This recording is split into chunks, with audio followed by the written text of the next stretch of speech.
This morning, we're shining a light on those in the LGBTQ plus community who have struggled with addiction in their journey to accepting who they are.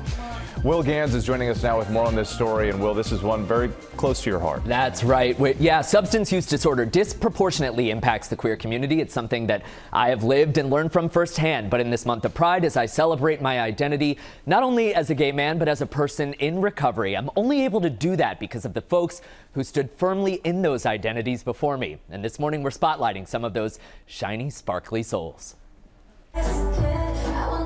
In a sea of half-price vodka sodas, you might think authenticity has always come naturally to Fonda. But for the drag performer known offstage as Eric Dorsa, the path to pride never did run smooth. I just grew up being marinated in shame around who I was. I, like many others, found refuge in nightlife, and I found a sense of community for the first time, but I didn't have any of the tools that I needed to begin processing any of that shame. For a lot of us, I think substances become a solution. Members of the LGBTQ plus community are about twice as likely to face substance use disorders than their heterosexual counterparts. What has been a struggle for many people is feeling that isolation and not feeling like they have a lot of people they can turn to. Housing Works, a New York City-based advocacy group, offers programs including overdose prevention education, therapy, and outpatient treatment for those dealing with alcohol and substance addictions. And really the aim of it is to really meet people where they are, no matter what it is that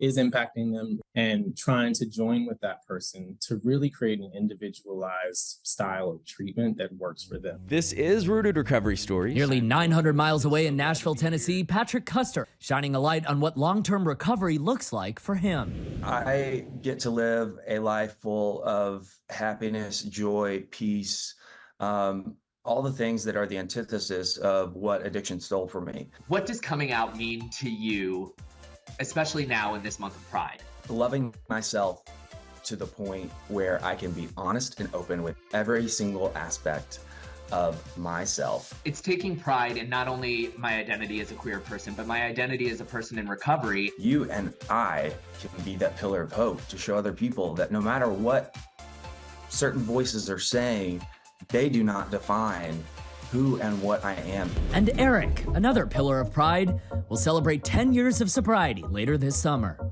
Eric, what was it like performing as a sober queen for the first time? It was so exhilarating. You know, the way I would describe it is almost like the excitement you feel before getting on your first roller coaster. It's like you're terrified, but you're also excited. And to use drag is just this vehicle of celebration.